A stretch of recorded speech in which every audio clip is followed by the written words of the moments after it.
Hello, everyone, and welcome to Cat Chat Live. My name is Nikki Jenkins. I am the Senior Program Specialist for the Parent and Family Association here at the University of Kentucky.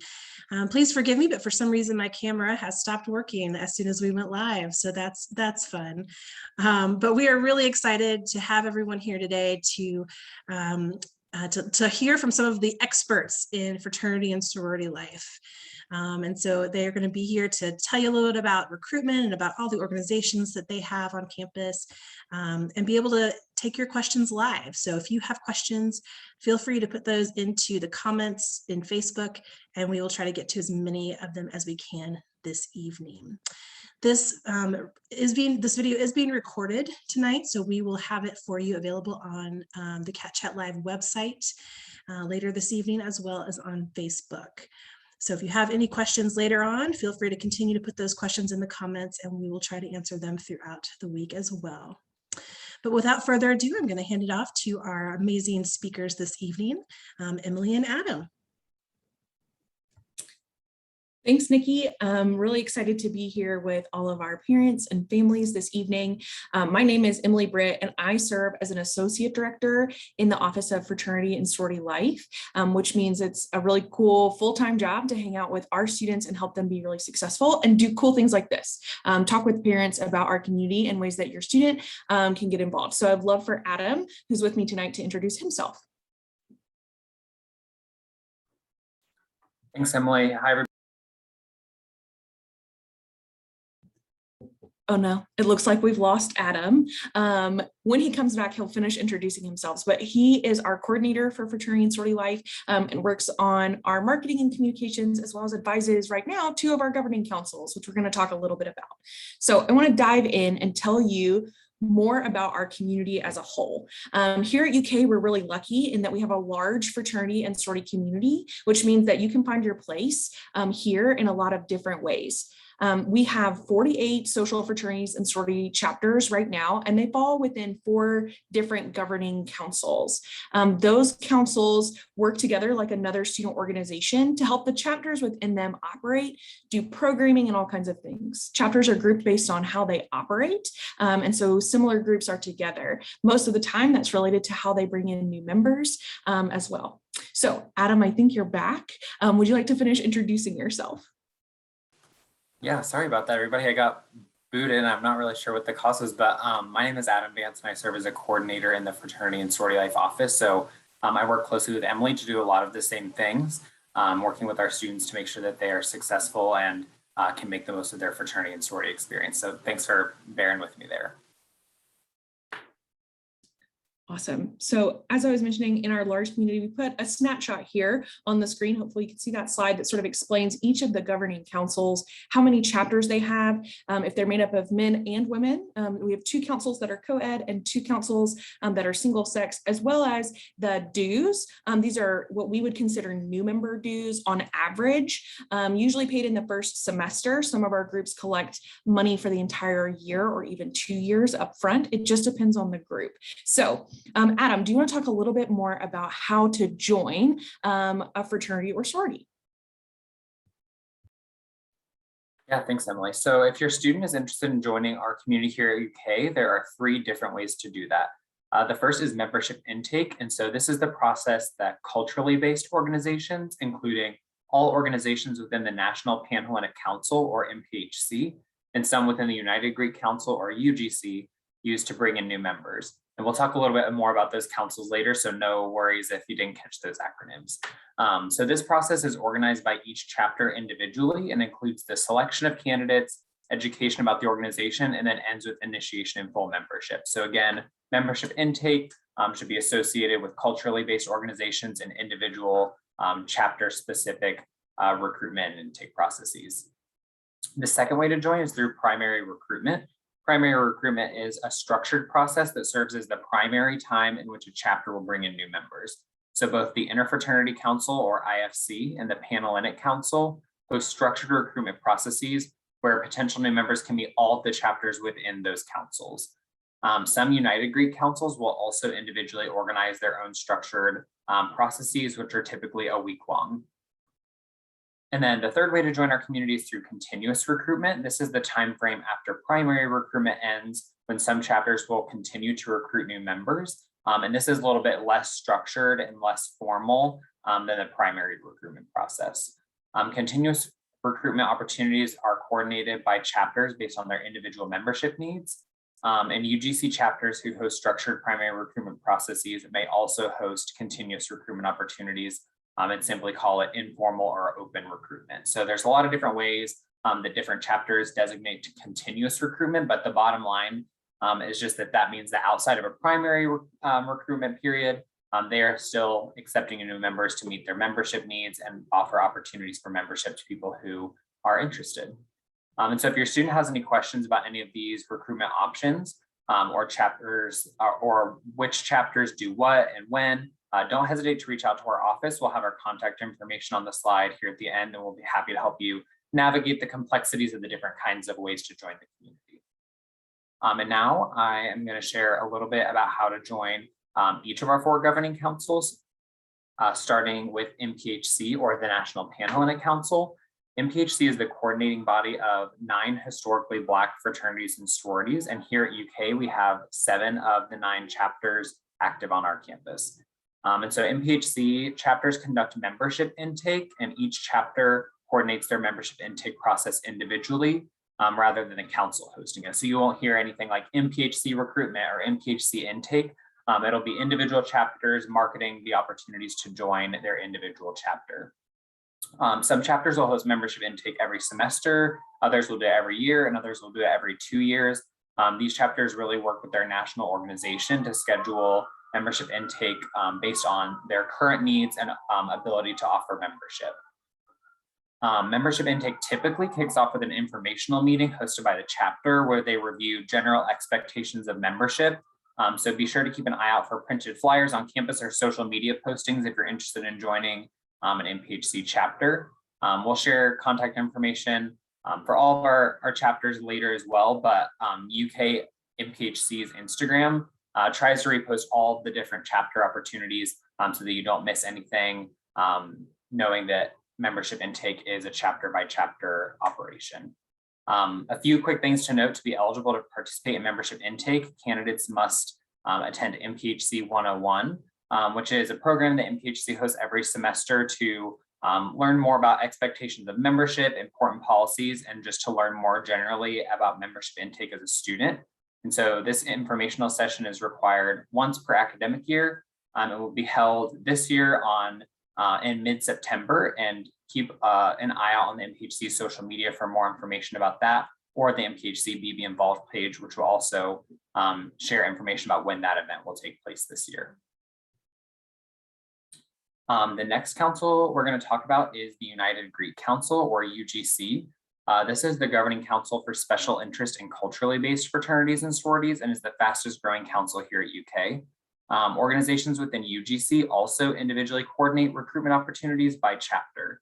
So special interest fraternities and sororities are social organizations oriented to students that have a specific special interest in a particular topic, whereas culturally based fraternities and sororities serve as the interest of cultural communities whose numbers in the traditional fraternity and sorority system are historically more dispersed.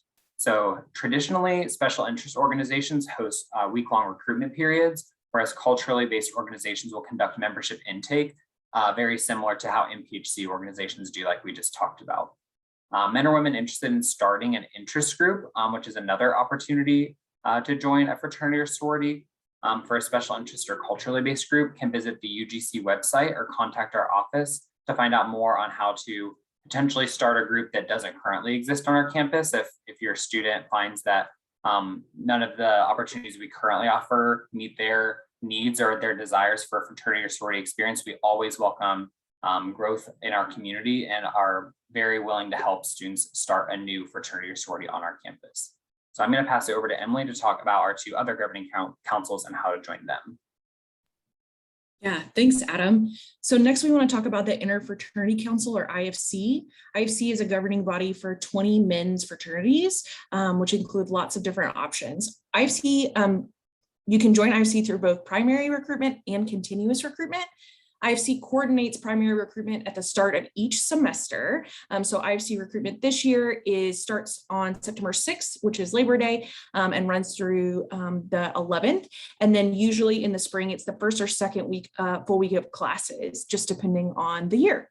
And then after primary recruitment, some of our IFC chapters will continue to recruit throughout the year. And so men can get bids at any time.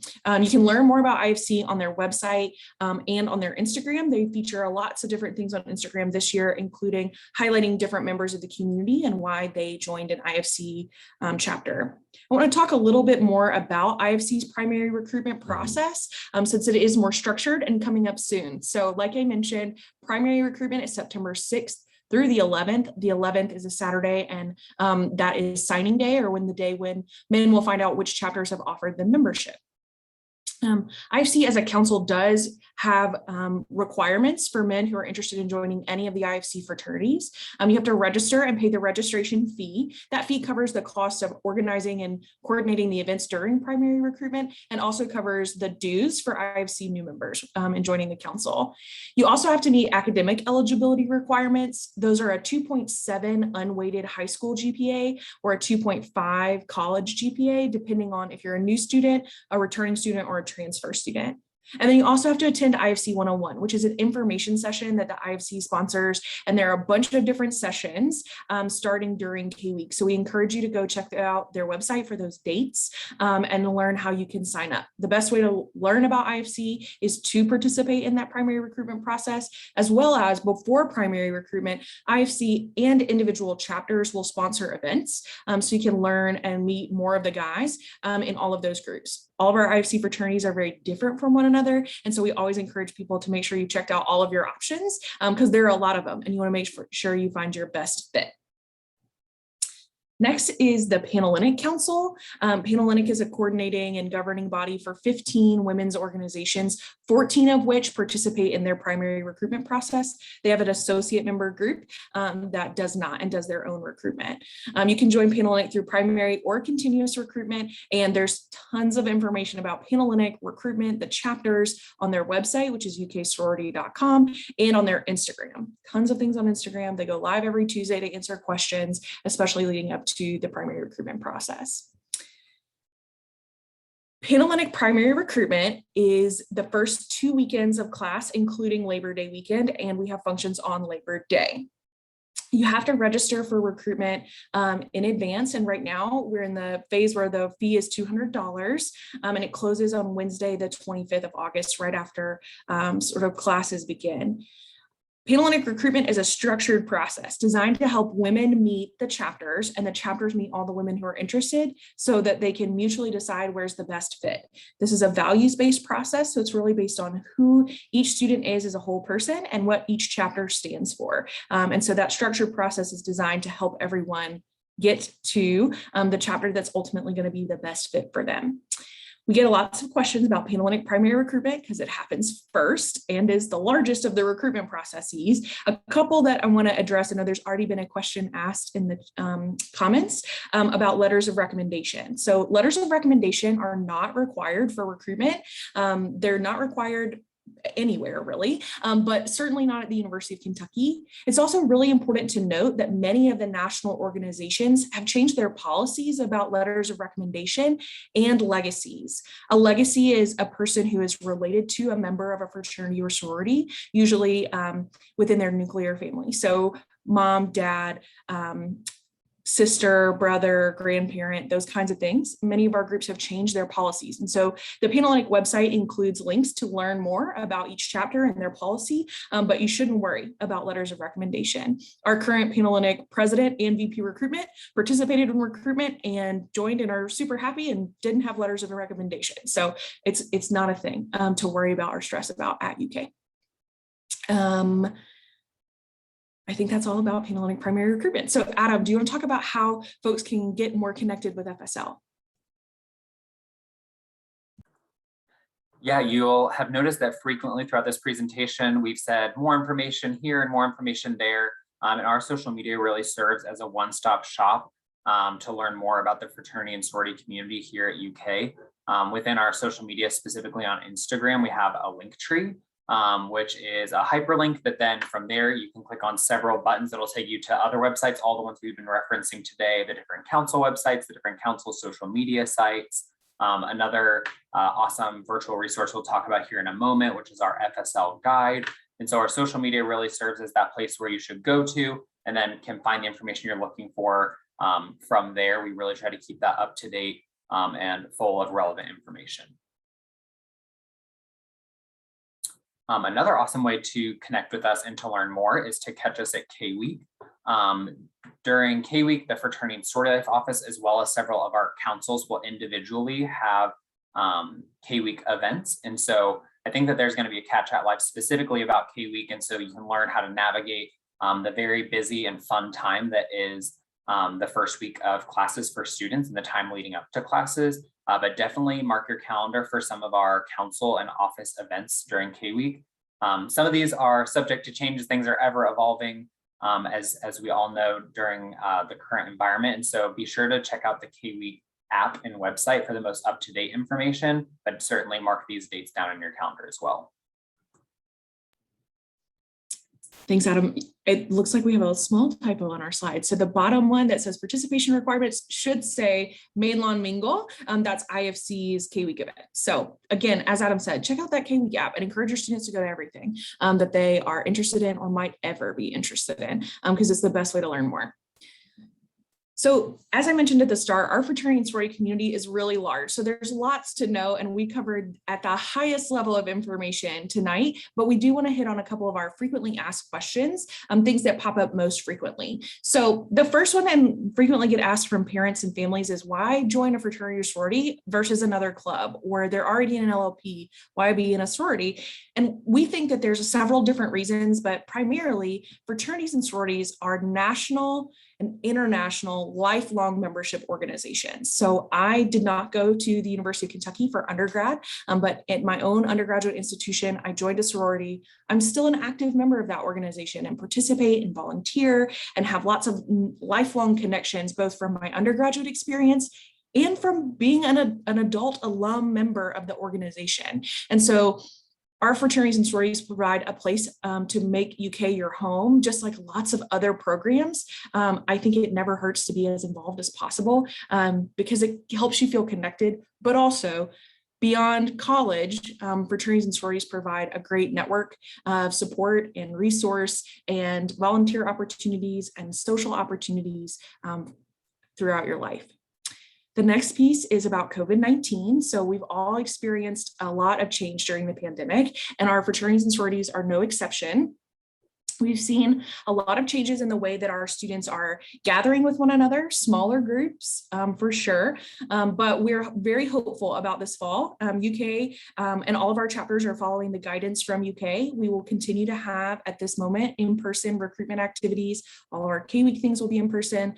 We just ask that folks wear a mask if they're not vaccinated, even outdoors, and everybody will be wearing a mask indoors so that we can make sure that we're gathering safely. So I think our students are still really enjoying their experience. They're talking about, they're getting really creative and doing a lot of things to navigate the pandemic successfully, but it certainly has changed things and lots of times in ways that are better that we found. Students are really finding ways to be innovative.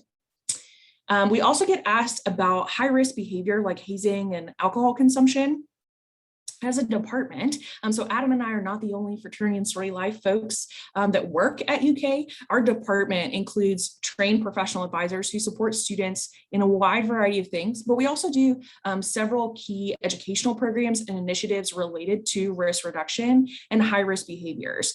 The first one to note is our program called FSL 101, which is a mandatory program for new members of all councils that they do in the semester that they join. And that program talks a lot about community. It talks about how can we be in community with one another, what expectations do we have for each other, and how we show care and concern, not only for the members of our chapter, the members of our council, the members of FSL, but the university as a whole. That program also includes an alcohol education program specifically designed to meet the needs of our students. It's a nationally recognized program piloted on many, many campuses, and we have adopted it with a lot of success.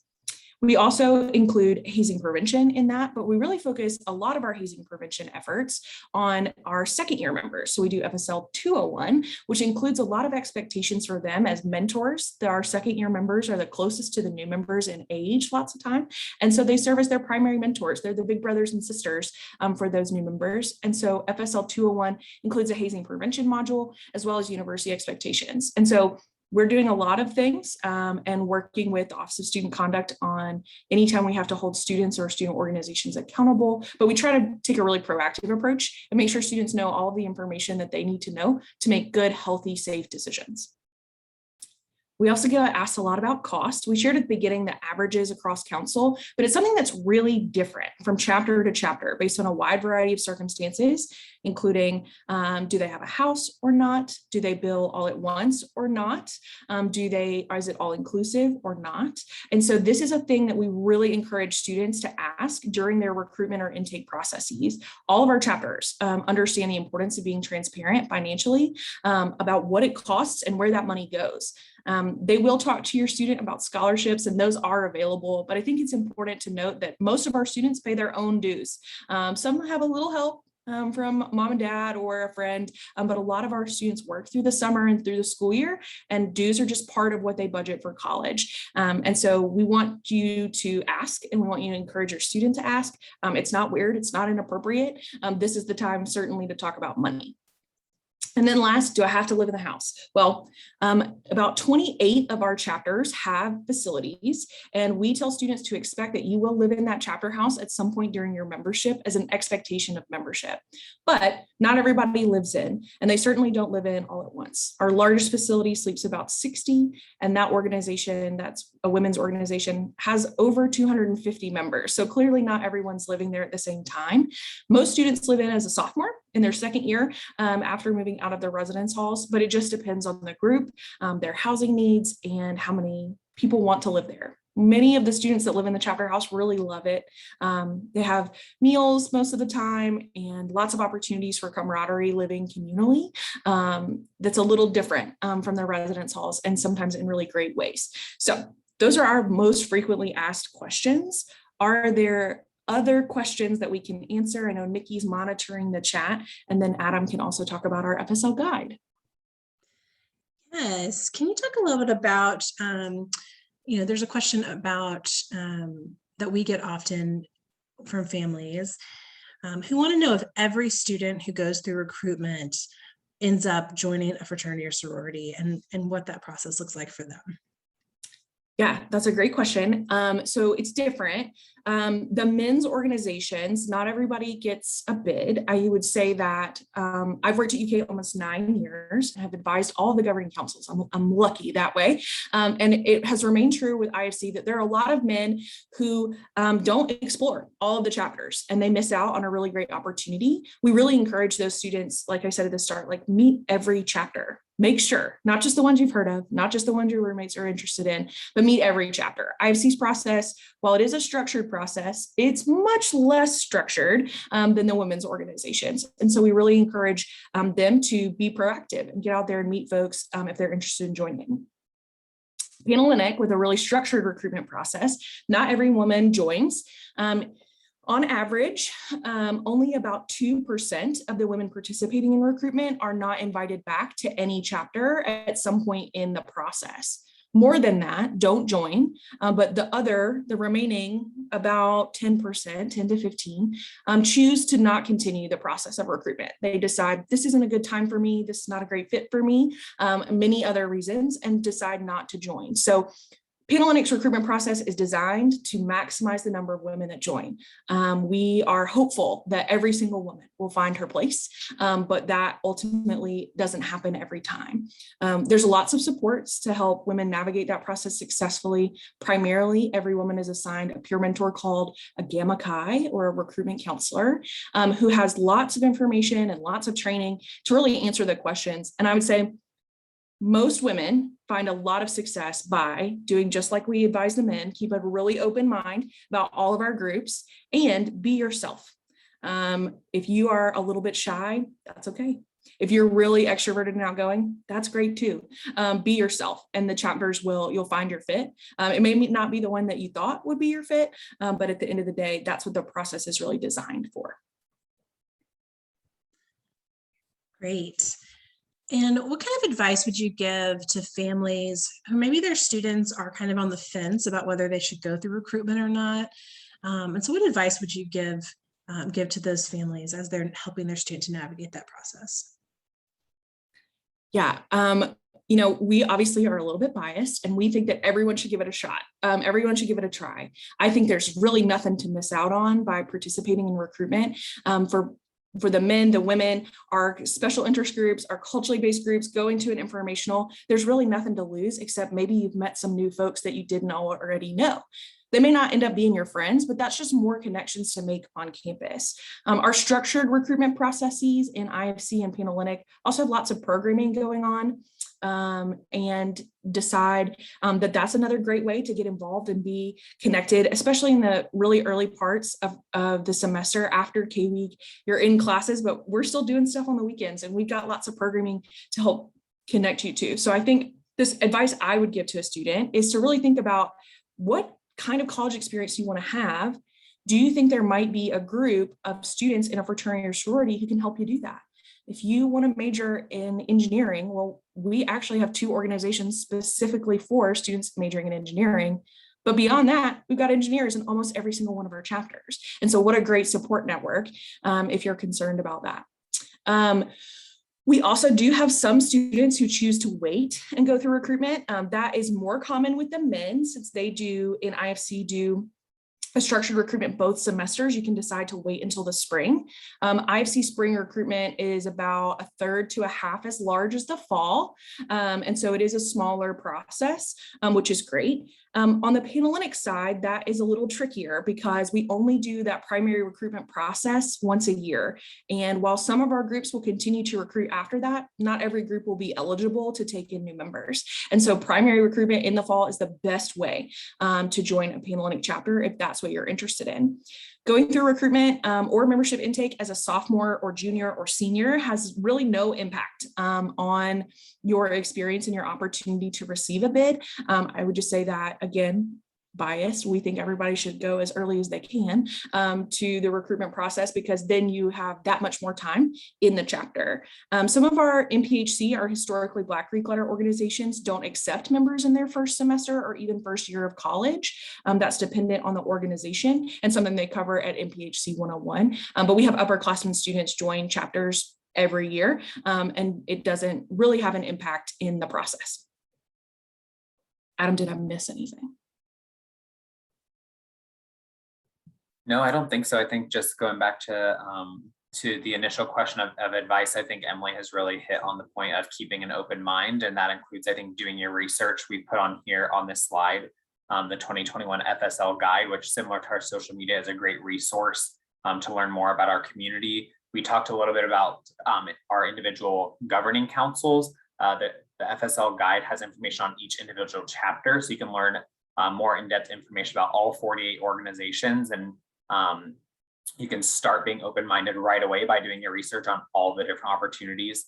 The FSL guide is sent out to all incoming first-year students in the mail, so hopefully you should have received that over the course of the past month. And if you didn't, feel free to reach out to our office, or when you arrive on campus, we'd be happy to give you a physical copy. We also, anybody has access to the FSL guide online through this bit.ly link, which is case sensitive. So if you're typing it in, type it in exactly as we have it here on the screen, and you can access the digital issue of that and learn more about, again, each individual chapter, as well as the information we shared today about the governing councils and some of those dates and metrics and numbers that Emily is an expert on. All of that is in the FSL guide.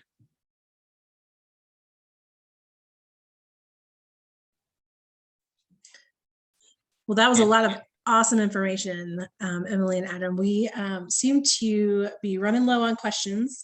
So we want to make sure that if you have any questions for our panelists, that you put those into the comments, and they'll be happy to answer those even after the live presentation. So feel free to keep those coming.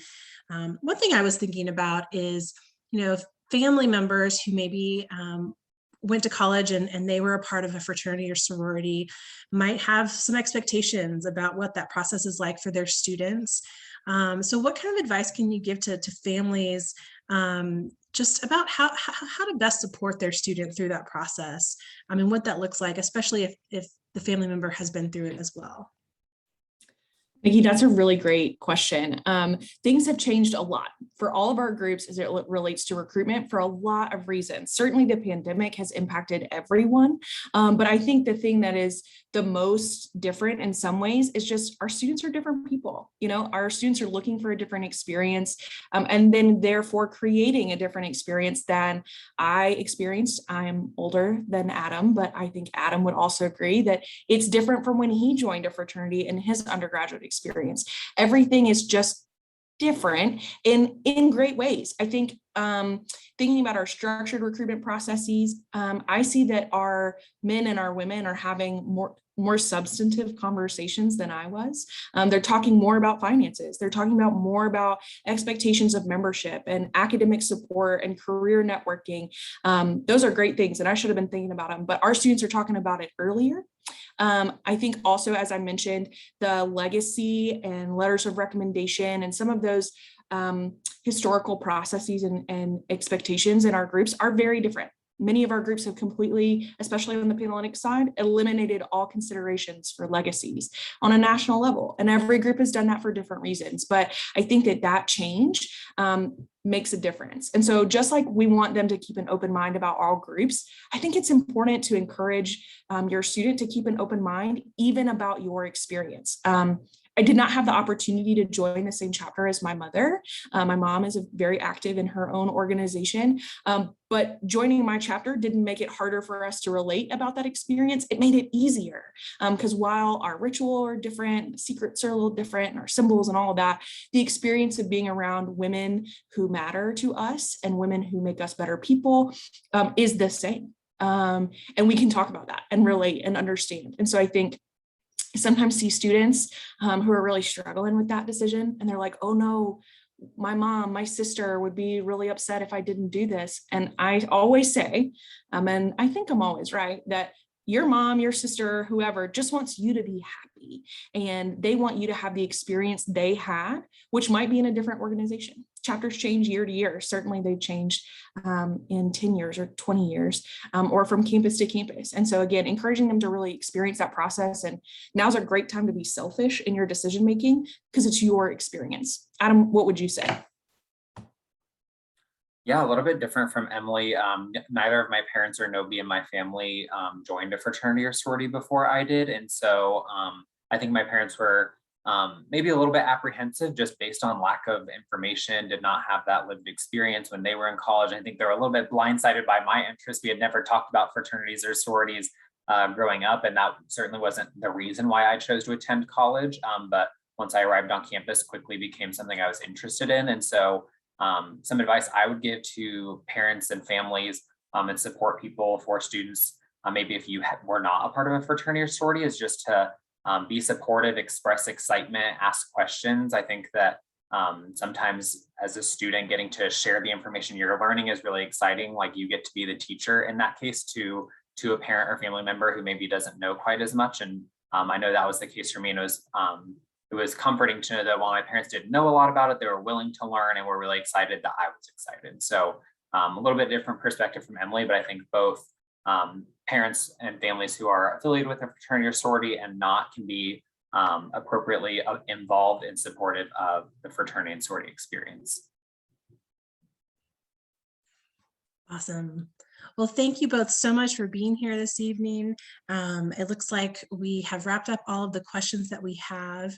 But I will just say that for families who have those students who are on the fence, we see a lot of students go through recruitment, and some join and some don't, but everybody makes friends right through that process typically. And so definitely something to encourage your student to participate in if that's something that they are interested in. Well, we thank you for being at Cat Chat Live this evening. Wanted to promote our last Cat Chat Live of this particular season, which will be this Thursday at 6 p.m. Eastern Time, and we will be going through through K-Week, not Cat Chat, K-Week, and going through all the different fun ways that your students can be involved and ways that you as family can be supporting them through that process as well. So check that out later this week, and we look forward to it. Emily and Adam, do you have any last minute words of wisdom for our folks? I don't think so. We put our contact information on the screen, so please reach out to us if you have any questions. We're happy to answer anything. Call us or email us at any time so that we can be helpful. Well, thank you so much for being here. Thank you, everyone. Hope you have a great evening, and go Cats.